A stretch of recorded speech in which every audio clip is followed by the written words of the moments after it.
The Heartless CEO. Written by Yerun G. Chapter 13. What's the matter? Steven asked Tony when the car suddenly stopped. I think the tire is flat, sir. Wait a minute and let me see. He hurried out of the car and did not wait for the young boss to say anything.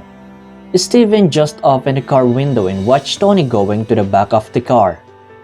When he took at a tire in the back, it was indeed flat.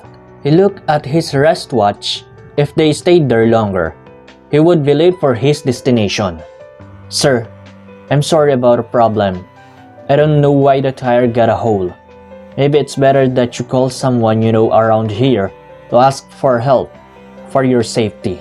I'll stay here until the mechanic I called arrives. Steven understood the gentleman, and he was not angry with him. The place where they are now is not safe for him. He was about to dial the number of a friend who was also on the site he was going to when suddenly a car stopped near them. Nicole rolled down the car window and stuck her head out there. Do you need help, mister? Steven stared into the woman's face. She was wearing sunglasses, so he couldn't see her eyes. The large glasses suited for her heart-shaped face. He stared at her red lips as she smiled at Tony. Perhaps she felt his gaze on her, so she turned her attention to him. Hi. Nicole waved at the young man who looks at her with a face of formality. Do you want me to give you a ride if you're in a hurry? She offered to him. Steven's forehead furrowed even more as he stared at the woman's face. She is in a car that he knows how expensive, so he thinks she's not someone helping with a bad motive. But he didn't like her act of helping. The place is secluded, and apart from that, she is a female. She was very kind to strangers, and not just that. They were men. What if he wasn't the one she found to help? Looks like your boss doesn't want to ride in another car, mister, she said in a loud voice when the young man's mouth remained shut.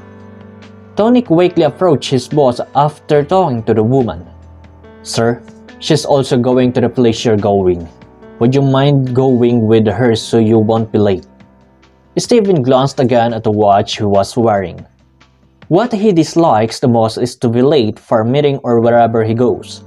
Even if he is the boss, he quickly removed the seatbelt and got out of the car. Call me when you're done here. Yes, sir. Tony quickly turned around in the woman's car and opened the door for Steven. He even saluted the woman and thanked her for her kindness. When Nicole's car started, Tony turned around and grinned. Nicole's first plan was a success. How much do you want me to pay for your service? Steven asked the woman and quickly averted his gaze from her white legs. Do your car always have something wrong? What? Confused, he returned the question to the woman. His forehead furrowed again because he felt something strange every time he stared at her lips. You seem to be used to paying instead of thinking first, she said meaningfully as her eyes remained focused on the front. Steven could not immediately answer the woman. She seemed offended by his question, but her face and voice remained calm. Do you offer a free ride to whoever you see with a damaged car on the road? It was Nicole's turn to be stunned by the young man's question. She glanced at him for a moment and smiled. I know how to tell if a person is good or bad, but it looks like this time I made a mistake. Steven averted his eyes from the woman before speaking. Well, this is the first time I've encountered a problem with my car in a dangerous place. Pardon me if I was rude, but I don't have any other meaning to my first question earlier. The smile on Nicole's lips widened when she felt that the person she was talking to felt uncomfortable. What's funny? Steven frowned when he noticed the woman's smile. Nothing, Nicole said. but the smile was still on her lips. "Because you're so serious. I just don't like silence, so random things come out of my mouth." Stephen carefully examined the woman's face. Her eyes are still covered by the sunglasses. As he stared at her red lips, he observed himself. There is something strange in his manhood that confuses him. "My driver told me we're going to the same place," he asked the woman, after a sudden silence around them. Yes, I'm going to the land owned by my father." "I see. By the way, my name is Steven Scout." He introduced himself to her when he remembered that he did not know her name yet. Nicole parked the car to one side before facing the young man. "You can call me Mrs. Schwartz." Stephen thought for a moment and was familiar with the woman's name. "Nice to meet you and thank you for the free ride." "I didn't expect to hear that. I thought you didn't know the word thank you," she jokingly replied to the young man.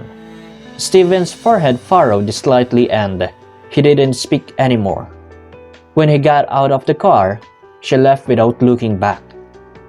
Nicole grinned as her gaze followed the young man's back. "You still haven't changed, but I know I can change the expression on your face soon," she determinedly whispered to herself.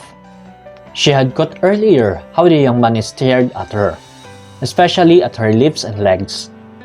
She had a strong feeling that he was getting to know her.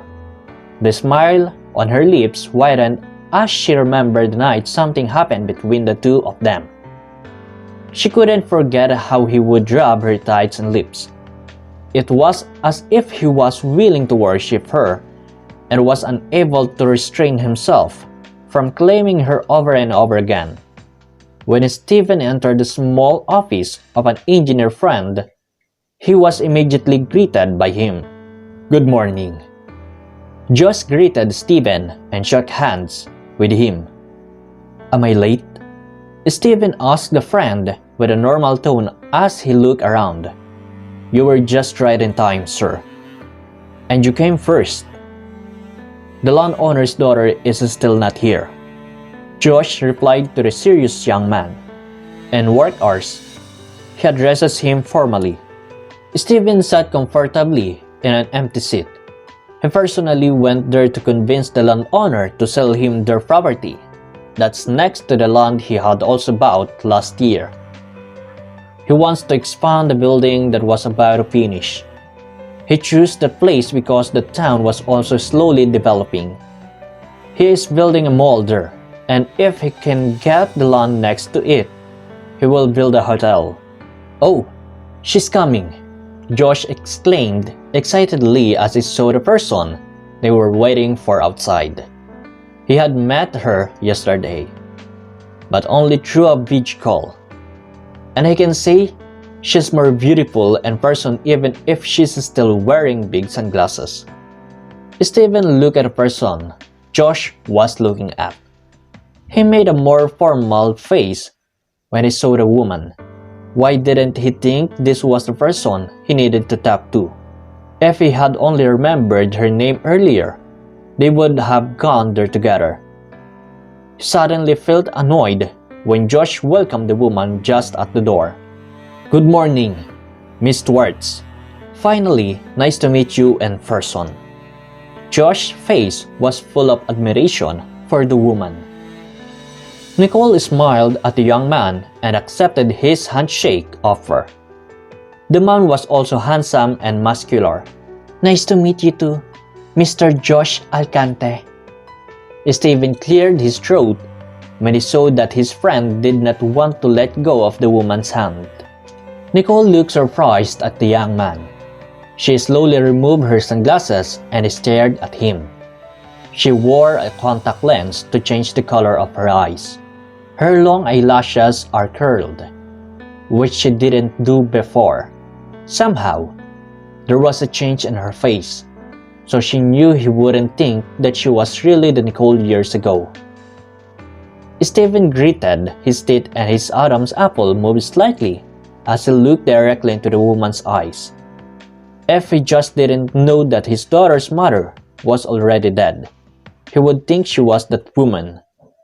Josh quickly introduced the two to each other. "I know her already." Stephen interrupted his attempt to introduce him and the woman to each other. "Really?" Josh's gaze shifted to the two. Nicole smiled at Josh again and nodded. "We met earlier, and his car got a problem. I'm sorry if I didn't recognize you earlier." Stephen stood up and shook her hand again. He had to convince her to get what he wanted. "It's okay. I'm not famous or something for someone like you to know." She gave a modest smile to the young man. "By the way, nice to meet you again." Stephen had not been able to shake hands with a woman before. Now he had to do that. But he also quickly withdrew his hand when their palms met. He knit his brows again and looked at the woman. Nicole turned her attention to Josh. She knew the warmth her palm brought to the young man was familiar to him. She had to avoid physical contact with him so that she wouldn't arouse suspicion. "I don't want to beat around the bush. The land you want to buy has sentimental value to my family, so I won't just sell it." Nicole's statement was serious and frank. "So, what do you want?" Stephen asked directly. He didn't like how she started their topic. "I heard you're looking for a partner. I want to invest, so that somehow we still have a share in our land."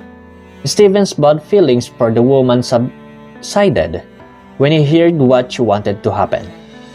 "Is that all?" Nicole handed her profile to Stephen so he could check her status or ability. "Nicole Twartz." Stephen read the woman's name.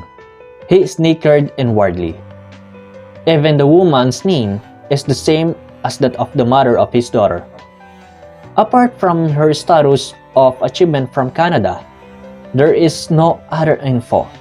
He felt disappointed because it was not stated whether she was single or married. Stephen quickly rebuked himself for having such thoughts. He looked back at the woman's face. She really looked like the woman he knew. Maybe that's why she had unusual effects on him. "I want to design the building myself." Stephen's gaze shifted to Josh. He nodded in agreement. It seems that he has a lot of confidence in the woman besides admiring her beauty. "Let me check a work of yours first." The corner of Nicole's lip twitched. She no longer wonders why he is such a successful one in the field of business. She had made a design for the building and now it's the time to use it. She handed the young man her work. Stephen carefully reviewed her sketch work. Josh took a peek and was so wowed when he saw that.